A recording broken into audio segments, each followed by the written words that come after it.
we all have that next gear, that next like reservoir of energy and of spirit. And if we just give ourselves the credit to push through the dark spots, we'll find it, I think.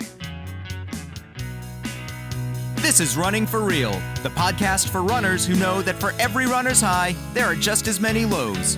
All those just missed PRs, easy runs that feel hard, injury blues, and more. Each week, we'll talk to running, health, and wellness experts about their highs, lows, and best advice to build our confidence. Running for Real is about being honest, being brave, and most of all, not feeling alone. And now here's our host, who wants to one day complete an Ironman, Tina Muir. Hello, my friends, and welcome to episode 63 of the Running for Real podcast. I am really thankful and very excited that you are here today. Thank you so much for joining me. I know there are plenty of other podcasts popping up all over the place, and I'm thankful that you are here right now. And, you know, this is going to be one that you're going to probably be pretty shocked by. So, you know, let's get into it. Firstly, I hope you enjoyed Global Running Day just a few days ago. That was a lot of fun to do, and we had the Running for Real team, and it was great to kind of see how the running community came together, and I loved seeing all those power poses that I asked you guys to do. Thank you so much for joining in. And last week, you heard from Shao Smith, who was one of the toughest people I've ever had the honor of chatting to. Shao ran 7 marathons in 7 days on 7 continents, but not just that, for her 70th. You heard that right, birthday. And it was not smooth sailing, so you will want to hear all about her journey, hear all about how tough she is, and draw some inspiration from her if you missed it. Today I have another woman who leaves my jaw on the floor, but this time for a different reason.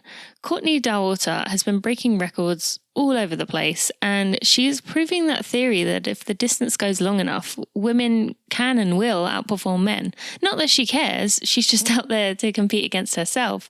She just happens to be beating everyone else while she's doing it. So some of the stories Courtney talks about today, I just couldn't wrap my brain around. And you will hear that in the interview as I'm kind of stumped quite a lot. She's a true runner and one who managed to run, believe this, 12 miles blind. Yes, no vision whatsoever, and still win the race. You're going to hear about that story and so much more. I would love if you could share this podcast or any other episode you find interesting with your running friends. Many of you send me emails thanking me for these shows, but the biggest things you can do to thank me is to leave an iTunes review if you haven't already, and share it with your community, with your friends to get them to listen to. The more downloads I get, the more people I get listening, the more that helps me. So if you are able to do that, that is what I appreciate the most. Although I do love reading your emails, and as you know, I will respond to you. So thank you so much for all your support. After a quick word from our sponsor, we will be right to the episode. Thank you to Body Health for sponsoring this episode of Running for Real. You can save 10% at bodyhealth.com using coupon code TINA10 and join hundreds of other Running for Real listeners who have tried Perfect Amino and use it every day. Courtney, I am so excited to have you on the podcast today. Thank you so much for joining me. We have a lot to discuss, and I'm sure you're going to inspire so many of my audience members just by, you know, hearing your story alone. So thank you so much for your time today. Oh, thank you. Thanks for having me. Yeah, this is going to be a lot of fun. And, you know, I don't even know where to begin with you because you have a lot of these huge accomplishments, you know, breaking down barriers for women, ultra runners, and like essentially humankind. So there's so many things I could talk about, but I want to go back first to Sunday, October 15th. You won the Moab 240-mile endurance run outright by more than 10 hours, which is just ridiculous. But at the time, you know, there's some things I want to talk about specifically with that. But did you realize at the time that you were that far ahead, 10 hours? No, I mean, I had just been like battling my battle, you know, and trying to cover the distance. And the whole time it was never trying to think about the actual finish line or what that would mean to finish, but just each section, each mile, just one foot in front of the other. Because for it was actually 238 miles. You can't think of the finish line. It's so far off, you know, so. And is it a case with ultras that you don't even, you know, let's say you are 5 miles from the finish, you never really know what's going to happen, which we will talk about in one of your other races. Yeah. You never really know what's going to happen. So can you never really get to the point where you think I've got it in the bag? I never do. The few times that maybe that's crossed my mind during races, something has gone wrong at the end. And so now it's like try not to jinx myself, and just stay in the moment, stay present, deal with this mile right here, right now. But at Moab, when you have like a mile left and you hit this road section. So you're finally off of trails and then it's like, okay, 1 mile of road running is all I have to do to get to the finish. And then it was like, oh my gosh, we're going to make it there. And it was still daylight and my friends were at the finish line and some family. So then it was really exciting. Yeah. And just I can't even imagine how good that must feel after 237 miles to know that you have 1 mile left and to have made it all that way. I mean, the exhilaration you must feel is just, I just can't even imagine it. Although maybe you're just so tired at that point that you don't even have any joy left to give, essentially, because you've got nothing left, in any kind of capacity.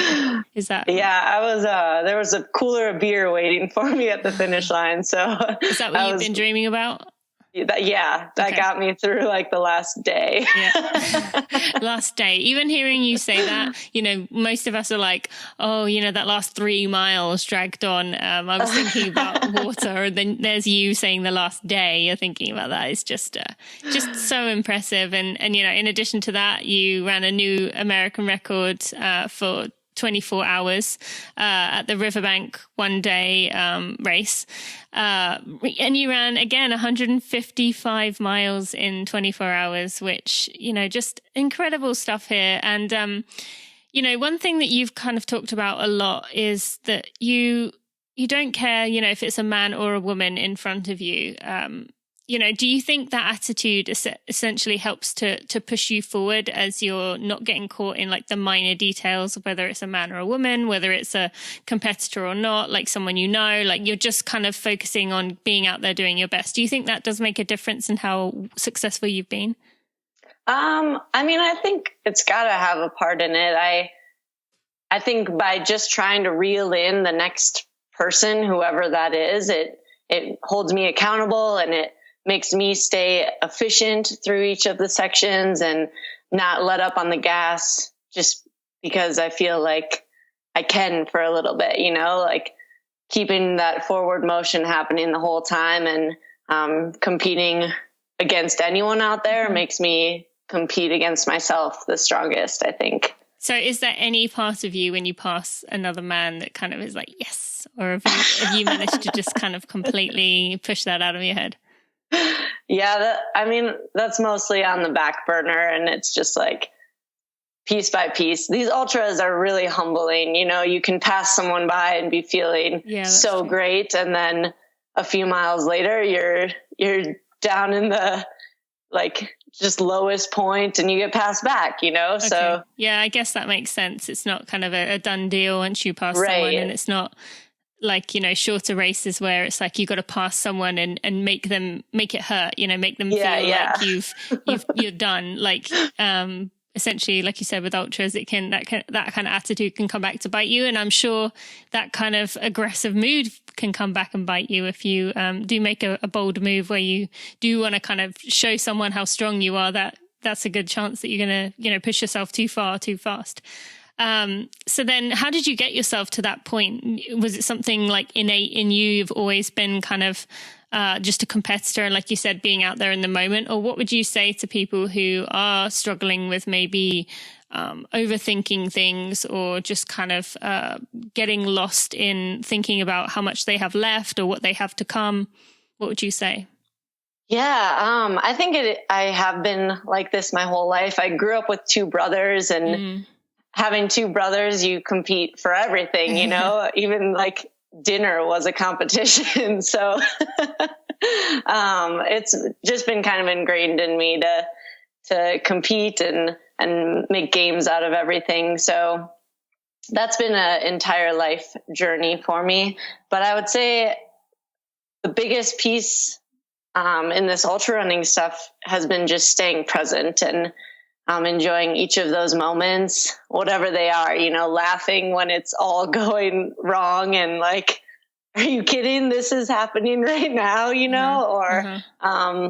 or smiling and taking it all in during those moments when you're flying high and feeling really good. And that reminded me when you just said that about Devon Yanko, I've had on the show before, and she talked about yelling plot twist and kind of laughing to herself when something went wrong. So very, very similar kind of mindset there of just kind of, like you said, rather than being like, oh my God, I can't believe this just happened to me. Like, this is so wrong. This is not fair. You kind of just take it as like, well, here we go. Let's see what happens. So any advice for, if someone is getting caught up in that moment, what can they say to themselves to bring themselves back to the present? Is it kind of, pay attention to something that's around you, like, look for a tree and that can remind you? Anything you would suggest to someone who does find it really hard to bring themselves back to the present?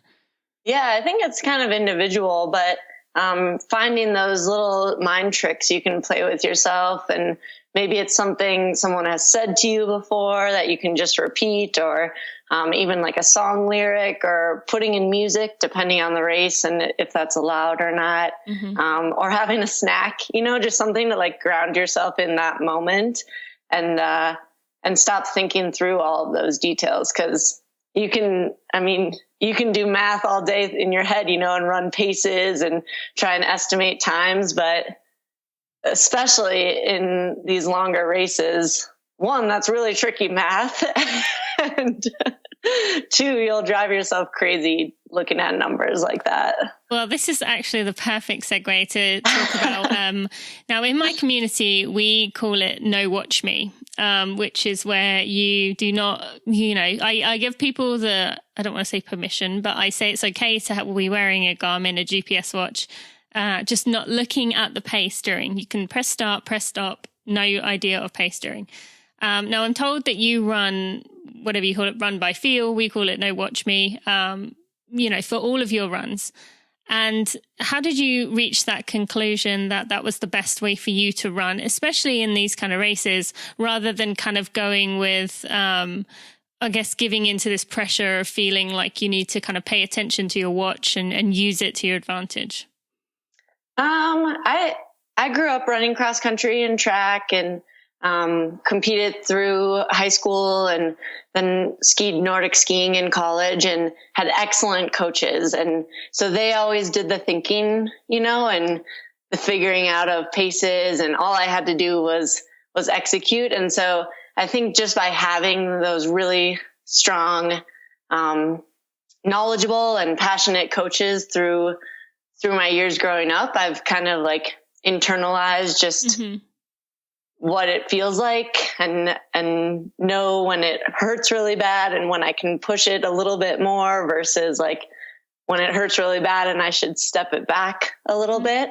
And I just enjoy running. Like I don't want to be crunching the numbers the whole time. And I don't want to be looking at my watch every mile to see my split. It doesn't matter to me. I think, there's a lot more joy in it for me in just getting out and going by feel. And if the day feels really good, then I keep going and maybe go further than I intended. And if it feels awful, then I'll just stop and walk it in, like that was that day. Tomorrow's a new one. So reset no matter what just happened out there. So when you're in these runs that you where you were just saying there about, if you feel good, you may go longer than you expect. I mean, is it a case of you are just literally on essentially a runner's high, you are feeling great? Or do you kind of still have those moments even on your good days where you're like, okay, I think I've done enough. I think I'm going to stop at the next mile or whatever. And then you get to that mile and you're like, actually, I think I can keep going. Like we often do when when we think to ourselves, I have 20 miles to do. When you're at mile 5, that might seem like, or let's say you had 20 to 22 miles to do and you're at mile 5, you're like, oh, I'm definitely just doing 20 because I'm not feeling great. But then you get to like 19 and a half and you're like, actually, I'm okay. Like, is it a kind of a case of that, or are you just generally feeling good and just loving every second of it? No, it's not a permanent runner's high. It's more like the second one, the second version. And I live in Colorado. I'm really lucky to be where I am. And I'll leave my house and I won't necessarily know where I'm going. I might have an idea of my route for the day, but then my feet usually just kind of take me, or if I'm starting out on a road loop that I have, I might be feeling the trails a little bit more, and end up going on to some trail networks. And then it is kind of, how am I feeling? Should I tack on a couple extra miles? Like, should I go do that extra loop that I love doing, or was that enough for today? Mm-hmm. And just assessing it as it's happening and letting the day unfold as it does. And do you do that with kind of turning around as well? Like, let's say you were going to do a loop and, you were at a point where you could do an add-on loop and you say to yourself, well, I'm not feeling that great right now. I'm going to skip that loop. But then a mile later, you're like, actually, I am feeling okay. I'm going to add on this different loop. Is it kind of, you're still going back and forth even within those runs? Yeah, but it never feels like back and forth dialogue. It's just kind of like an assessment and then a turn, okay. Like every fork in the road, just making a choice. Okay. And then not beating myself up about those low days where I turned around early, or I ended up doing only 3 miles when I thought I was going to do 8, just like being okay with whatever happened that day and knowing that tomorrow's another day and my legs and my body will let me know if that's going to be a big day or a little day. Yeah, that's a great attitude. And I'm just trying to pick this apart a little bit just to kind of help listeners to see how they can apply it to their own training, because it can be tough to, to get to that point. But also, for people listening to think that for you're just kind of running along all day, every day, like, oh, this is so great. I love running, like every second of every run, when it's just not, not the case. You've said, and you've made it very clear that you love to run, but you still have many moments. And like you said, you might go out one day and just make it 3 miles, which, 3 miles when you can run 240 is nothing, but you're obviously being smart with listening. And for someone listening who's wondering about the pacing aspect of this, like, ultras are, known for being hard to pace. So many ultra runners go out too fast. So for someone who does struggle with kind of pacing themselves, what would your advice be for how to kind of read that clock or read that internal dial to know whether you are going too fast, whether you are pushing over that line? Yeah, I think it comes a lot in the training runs leading up to those ultras and finding your cruise control speed. What's the speed that you can go that feels like one of those speeds where you say, I could do this all day on your good days, Mm-hmm. And that's just a feel thing. And for me, that's not a watch thing or a time thing. It also depends a lot on the course and what it throws at you. So just kind of judging, like, this uphill section, I'm going to hike because running it feels like I'm exerting myself a whole lot and I've got a long ways to go. Or this downhill section, I'm going to let my legs go a little bit because it feels good. It's harder to resist the speed than to just like let them fly for a bit. And then I'll like temper that a little bit more once I get to the flats. Mm-hmm. So your speed may be kind of varying quite a lot within runs. Like you said, you will slow down a lot to go up a hill, but keeping that effort the same. And then on a downhill, you may be speeding up. Whereas people often think that they should be running kind of one consistent pace. You're saying that it's not necessarily a good thing to be doing that. Even if you're not looking at your watch, but looking at it afterwards, it doesn't matter if it's kind of up and down with your paces, as long as you're keeping that same level of intensity, the whole way. Is that kind of what you're saying? I think so. And I'm no expert on any of it, but just figuring it out along the way, that's what's working for me. Okay, great. All right. So I want to talk about the Run Rabbit Run 100, which, I think you knew I was going to bring this up. It was a second win. The part that everyone wants to hear about, running the final 12 miles in total blindness, stumbling your way down a single technical track, falling over, finishing with a bleeding gash on your head. Tell us about what happened there and, just explain for the listeners who might not know. Yeah. So it's a 100-mile race in Steamboat Springs, Colorado. So mountains and beautiful fall scenery. But the last 12 miles hit and I was pushing pretty hard at that point, and nutrition wasn't going in very well, but I was going for it. I wanted to hit a new time for myself. So I was you were aware of this? Like you knew you were kind of redlining at this point? Yeah. Okay. Yeah.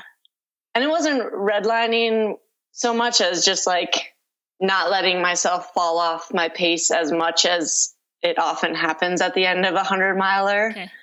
So just trying to like keep a steady run go. Okay. And my vision started kind of feeling blurry on the sides, and it was still nighttime, so I thought it was my headlamp. Maybe the batteries were dying, or it was a little bit chilly, so I wear contacts, and I thought maybe those were freezing or just the morning mist, maybe. I didn't know. But it progressed where it blurred over my entire vision. And by the time the sun had risen, it had turned pure white. I couldn't see anything in front of my face. My hand in front of my face, I couldn't see it. But I could see like a tiny little bit in front of my feet. So I just stared straight down at my feet. But on trails like that, the rocks and roots are coming at you pretty quickly, where looking right in front of your toes isn't going to help you. So I was like Superman diving all over the trail. Every rock was launching me. One of the times I tripped, I banged my head on a rock and felt liquid going down my face. But when I touched my face and looked at my hand, I couldn't see that it was blood or not, So I'm like, maybe it's okay. Any guesses how many times you think you fell in that 12 miles, roughly? Oh my gosh, no guesses. I mean, it was multiple times per mile. So how was that not like scary for you, not being able to see your hand in front of your face? Like, was there any part of you that was like panicking, like, oh my God, what is wrong with me? Or were you just, I'm just trying to imagine here for like, how your kind of internal, like warning, like something is wrong here wasn't freaking you out. Yeah. I think for me, it was just a realization of this is the situation. This is what you've been dealt with right now. Your only solution is to keep moving. I was on single track in the middle of the mountains. I didn't have a bailout option. So forward motion. Do you think it would have been different had you had an option to kind of, if someone would have been, let's say there was a fueling station, like, do you think there would have been a temptation there? They maybe would have yanked me, like taken me out of it, but I think I would have tried to keep going. Okay. And I did make it to an aid station with 6 miles to go. But at that point, we were basically at the top of the ski resort. So all we had to do was do a service road down. So the single track was done then. And they sent a volunteer with me to just like orally guide me. So you told them that you couldn't see? Yeah. Well, and I rolled into that aid station looking like a mess, like blood on my face, I'm like, my eyes had like just a white kind of cloud over the whole front of them. So I think they could tell something was out of place. And then I described to them, and one of the volunteers jumped in right away and was like, I'm going to run down next to you for this section, and I'll just describe the trail to you, because on the service road, it's wider, so there's more room for error. But it's also, if you go off of an edge, you're going to be like head over heels down a black diamond ski run, So not ideal. Yeah. And so there was no point in that 12 miles that you even considered dropping out. No. It's just, I can't imagine being, that just shows how like tough you are, how like committed you are. And so, or that there's like some serious screws loose. Well, whichever one it is, I think it's worth it for, seeing what you've been able to do here. And so you finished the race, first female, or first win, second win overall, but you won the race. Vision came back within 5 hours, although from what I've read, you actually still don't know what the cause was. So I was wondering, did you ever find out what it was, or was it kind of you wanted to just move on and forget about that? Yeah, I mean, I went to the hospital when I finished because they wanted to check my head and make sure that was all good. And when I was there, the doctors there didn't really have an idea. So the instant assessment of my eyes when they were actually in that state of blindness, basically, didn't happen. But I was able to get in touch with quite a few eye specialists and kind of describe to them the symptoms and what it looked like. No one had any pictures of my eyes really up close, but what people described it as. And from talking to them in the aftermath, it was best guess a corneal edema, which is like, because I wear contact lenses and the dust and particles in the air and the fact that my nutrition, like I had stopped really taking in those simple sugars and even more complex stuff. It was mostly just water by the end there, caused like a swelling in my eye. And it's apparently more common than I knew of in ultras. Like plenty of runners reached out and said I had that same sort of thing, or I had the beginnings of it, because it definitely like blurs in from the sides. So you can tell when it's coming. So is there any part of you that worries it might happen again, or is it something they said, the people you spoke to said that if you kind of keep on top of your nutrition, you should be able to keep it away?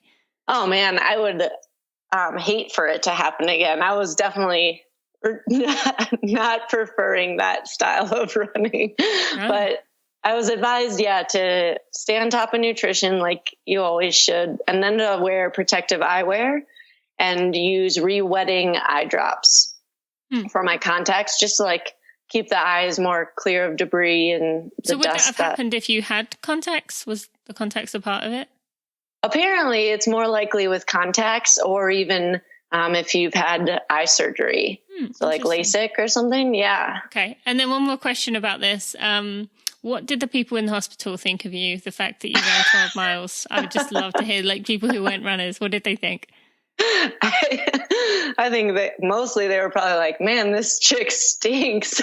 I guess, after 100 miles, you may have had a slight smell about you. But yeah, get her out of her hospital bed. They definitely wash the sheets after you were in there. Even if they don't every time otherwise. Yes. Okay, so let's kind of transition to talking about something else. You I've always said that you are just yourself. You run in these baggy 12-inch shorts, men's t-shirt. Firstly, how does that not chafe? I mean, I feel like that's the first thing that comes to my mind, that it would just chafe in strange places. But doesn't chafe you in ultra races, not wearing, these typical dry fit compression gear or specifically made for, runners? Yeah, no, I like it. It feels comfortable. And I think that's the most important part. And then there's just good airflow. They feel really nice. Yeah, no chafing. And when did you get into wearing those? Was it a kind of a case that you have run in them most of your life? Or is it, one day you forgot your stuff and it just, you thought, oh, I'll try these. But how did that kind of come about, that you were kind of going against, I guess, the typical runner style and picking these baggy kind of men's clothing as a woman? For sure, since I was young, I never preferred the running shorts we had to wear for cross country, and always had my warm-ups on over them, or basketball shorts on over them, right until we lined up on the start line. So it's just been a preference of mine since I was little. Yeah, well, I guess if it works, and why would you ever change it? So keep it up. Okay, so I want to, just discuss the 1 minute that you laid down. I haven't noted down for myself which race this was. I'm not sure. Was this That was Moab. Moab. The Okay. Moab 240, yeah. Okay, it was. So you were on the course for 57 hours, laying down for 20 minutes at mile 190, which I think is reasonable for us to kind of understand. But then you laid down for 1 minute at your another stop. But you said your brain... Oh, no, sorry. Was it 20 minutes where your brain wouldn't shut off? Yeah, 20 minutes was lousy. I didn't actually fall asleep ever. Which kind of debunks that whole theory of if you'll sleep if you're tired, which you were obviously tired at mile 190. So, I just wanted to mention that. But then, there's another point in the trail where you laid down slept for 1 minute, and your pacer kind of was there, to make sure you didn't sleep for too long. But you said, the deepest sleep you've ever had, you thought you felt fully alert and rejuvenated. So explain that to us. And, does that even kind of shock you hearing that? Like that you could sleep for 1 minute and feel rejuvenated? Oh, yeah. It was the coolest thing. I mean, that moment, waking up from it and feeling so rejuvenated after. My pacer and I, he's my good friend, we were just hooping and hollering down the trail after it. When previously I had been like zombie running. I had been falling asleep as I was running and zigzagging all over. So it was a really cool moment, and it's still one of my favorite running memories, just to have that happen during such a cool race with my buddy out there, and what to did have he it say work to you like it did. when you said, how long have I slept? Like, what was his response? 1 minute. He's like, I'm not letting you sleep longer. Of course it's been 1 minute. I was like, dude, did you let me sleep for 30 minutes? Has it been an hour? What did you do? He's like, no, of course that was 1 minute. Now let's go. Was there any part of him that was like, do you think we should stay a little bit longer? Or was he just like, okay, let's go then? Yeah, no, he was amped on it. And it was cold still. It was we were just a few hours before sunrise, I think. So it was that like dawn chill. And so neither of us should have been staying still for very long. And that was one of the things when I was going out. It was like, all right, if it's 1 minute, like otherwise we're going to get cold and waste time out here. So let's go. That's just one of the most insane things I've ever heard. And just, I can't even think about what your body was doing during that 1 minute. Oh my gosh. And maybe it was just the mental reset or who knows. But either way, it worked for you and just a cool story to hear. Another thing that kind of happens to you often in these long races, especially like that, is, hallucinating. You said about everything having a face or a person playing a cello, things like that. And the one that I remember you saying was about a leopard in a hammock. You saw a leopard in a hammock, which is just... So maybe explain to us, like, for those of us who haven't hallucinated, how does it feel? And when you're in that situation, does it feel like it's real? Do you know that that's not actually happening? Or, at that point, are you so kind of out of it that you think, oh, maybe that leopard is in a hammock? Yeah. Have you ever hallucinated like that during a run? No. Yeah. It's always during the night for me. And during the night when it's later into the race. So when my brain has gotten tired and the night has funny shadows already and these trails, wind through forests. And so things just turn into other things. And the first times it happened to me, I was pretty freaked out. Like, I think one of the first ones was flying eels or pterodactyls or something. And I was like ducking and covering as I was running because I thought they were. Genuinely felt real, like something out of like the Hunger Games. Yes. Yeah. And there were giraffes. And I was like, what the heck? Why are there giraffes in the Colorado mountains? Like really freaked out by it. But now that it's happened a couple times in multiple races, now it's been fun to like acknowledge that that's what came to me tonight, and like, that's what I saw. And I've got a couple friends who it's after making sure I'm okay at the finish line, that's their first question. It's like, what did you see? What did you see out there? And do you kind of laugh to yourself, like maybe a few hours later that you're like, I thought I saw like a pterodactyl flying at me, kind of like chuckle to yourself? Yeah. Now I do. And it definitely, like, in the moment, I'm not laughing because I'm so tired usually that it's just like, leopard in a hammock, like, really? But then, hours later, I might be like, you know what I saw out there? And people are like, no, you definitely didn't see that. Yeah. Oh, it happened again. Well, either way, it makes for a cool story. And, the final thing I want to ask you about, obviously it's very clear by now, but as if it wasn't, you are known for being very mentally tough. I would love for you to kind of give listeners some advice on how you've kind of gotten to this way. You've been known to say that you refuse to give physical pain any value, like shoving it aside and focusing on other things. Like, what would be your advice for those who do struggle to kind of push through pain and feel like they are mentally weak and they want to work on that? Yeah, I think when it becomes that point where it's physically really, really difficult to just acknowledge that it's happening. You don't have to like pretend it feels good at that moment, but then to also acknowledge that if you just keep going, you're going to find the other side of that dark spot. It always happens, knock on wood. And it just might take a little bit longer sometimes than others, but we all have that next gear, that next like reservoir of energy and of spirit. And if we just give ourselves the credit to push through the dark spots, we'll find it, I think. Mm-hmm. And for me, that mental piece is really important, and pushing through those dark moments is huge. And I still have the dark moments, it's not all sunshine and rainbows and runner's high and like feeling like I'm flying every mile.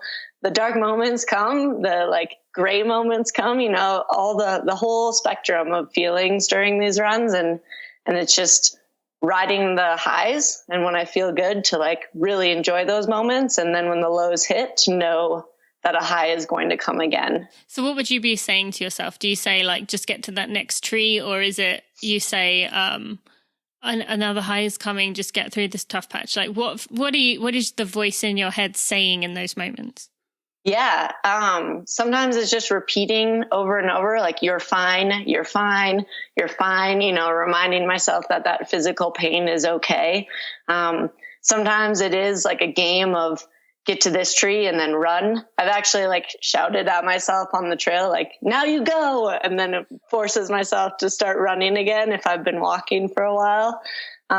Or sometimes it's like just trying to escape the moment and eat some food or listen to some music if that's an option, and take yourself out of it, mm-hmm. where you're not focused so much on the pain for that moment. Mm-hmm. And what about like how do you stop yourself from kind of, let's say you did walk a bit longer than you should have, or you really kind of lost your focus for a few miles? How do you not kind of be like, I just like lost all that time and I'm never going to catch that back up? Like, especially if you were going for a record, like what do you say to yourself to not beat yourself up, after you have made maybe a mistake or slowed down or something like that?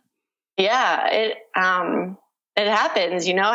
During 24-hour races, it's like really evident when those moments happen. And when you have a set amount of time like that, it can feel really stressful to be like, I just had 3 hours where I was, way off track from what I hoped to do. Mm-hmm. But I've been learning and just kind of watching and trying to pick up pointers from all the amazing runners in this sport, that 1 hour, 2 hours, 3 hours, it doesn't change it. Or like if your stomach turns on you, you can come back from that. So just always holding on to that thought and that focus of, you can come back from this. You're fine.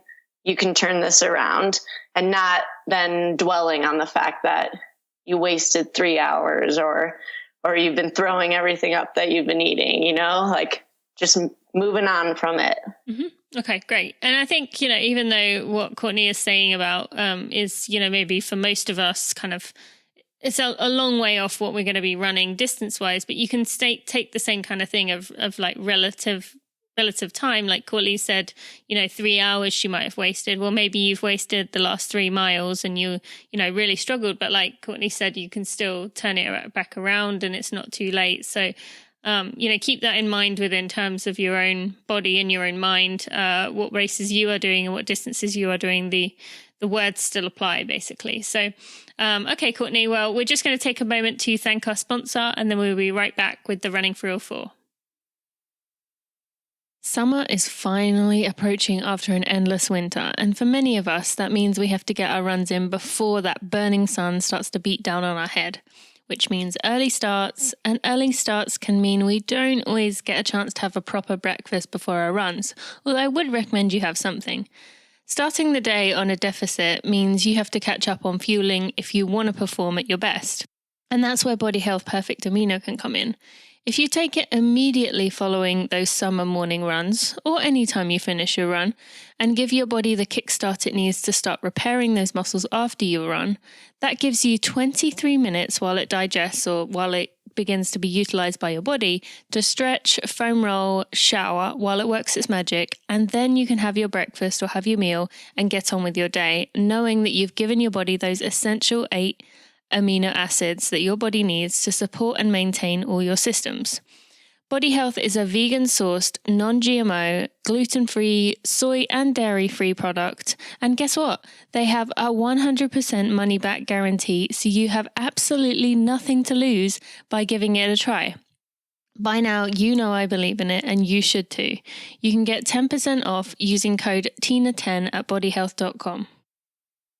Okay, Courtney, 4 more questions just to finish up this interview for you. Courtney is currently laughing at me right now. I'm not sure why that'd be. But I just wanted to first ask you about a nutrition tip, something that you do or you use other than having a nice cold beer at the end of a race, during your training, during your racing. Yeah, one of the tickets for my longer races lately has been mashed potatoes, which doesn't instantly sound that great. You eat them during, Yeah. Are they shoveling cold? in mashed potatoes. Temperature doesn't bother me. So sometimes during the night, a hot cup of mashed potatoes is a real treat. And can you request that? Can you say I want them hot or I want them cold, or how does that work with the aid stations? No, usually it's just, I don't care. So it's whatever they've got. Okay. Or if they've been sitting there for a while, maybe they're not quite steaming, but load them up with some salt and maybe a little butter. And they know ahead of time that's what you want, to prepare it for you? A lot of times aid stations will have some sort of potato there. Sometimes it's cubes of potatoes. Okay. Sometimes it's mashed potatoes, but in these ultras, you also can have crew. And so my husband will have just a stock of mashed potatoes ready to go. So when I roll in, I can just shovel some in as quickly as possible and get moving again. Okay, so mashed potatoes has become your food of choice in these moments, and I guess I don't see why not. It's a good source of carbs that will keep you going, and they're not going to upset your stomach. So yeah, why not? Yeah, and it goes in easy. Yeah. It can carry some salt and trick you. I definitely could see that working. So thank you for sharing that.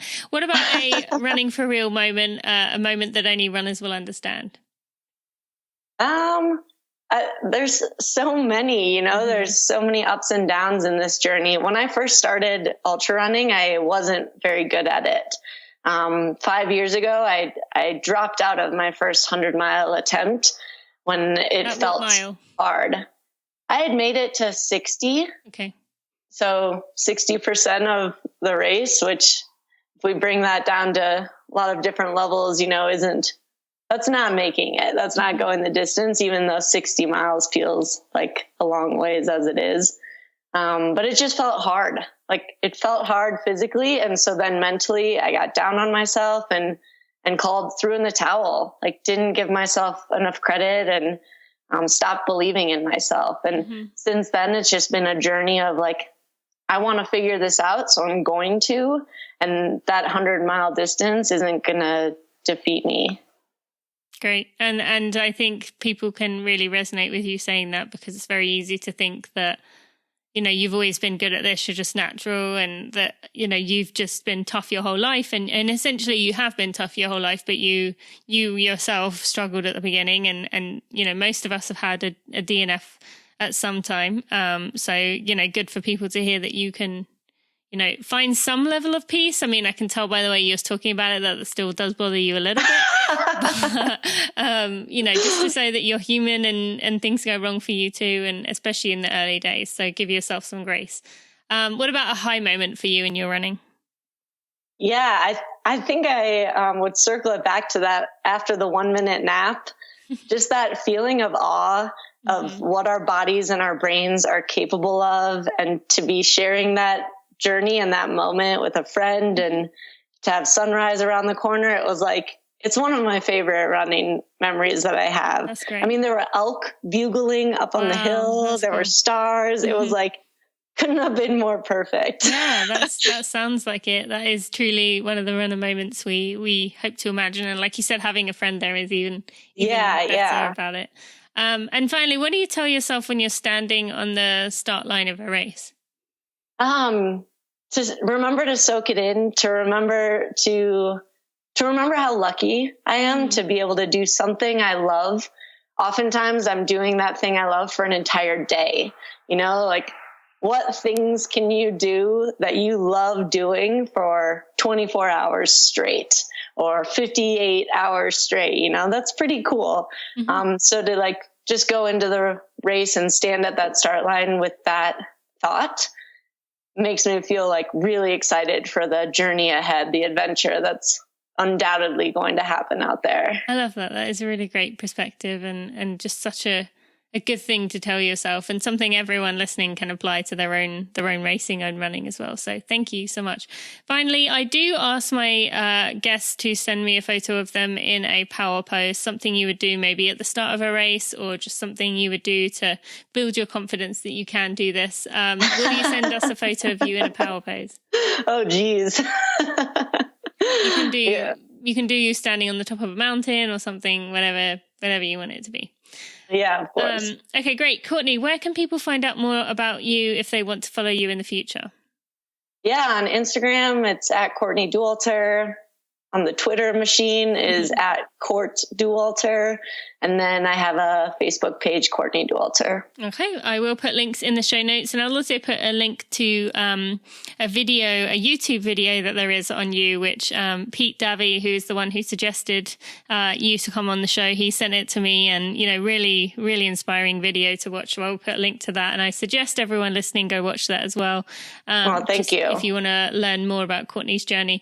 Well, thank you so much for your time today. This has been so interesting to learn from you, and just, we're in awe of you and just all that you've been able to do. And you definitely inspire us all to, really see where our boundaries lie. So thank you so much for your time and for sharing with us today. Thank you. Well, was I right? Mouth on the ground. Mine definitely was. And I thought my 14-mile long run was a really long way right now. And it still is. Running is relative. We know that. But this interview, Courtney just takes mental toughness and a love of running to a whole new level. I hope you enjoyed her interview, and she is worth a follow for sure. A very exciting future ahead of her, and I look forward to seeing how she does. You can find links to everything we talked about today in the show notes at tinamuir.com/episode 63. And remember, leaving me a review on iTunes and sharing this podcast with your running friends is the way you can give back to me if you do enjoy these episodes. I appreciate your support and your help so much, and I really do read each and every comment. Next week, we have Max Paquette, another sciencey one coming your way. Max is an expert in biomechanics and has a lot to teach us about running our best for performance. If you love the episode with Trent Stellingworth, Tom Goom, and Jay DeSherry, you are going to love Max. I hope you have a great week. Thanks for listening to the Running for Real podcast. Be sure to check out tinamuir.com for show notes and even more helpful running information.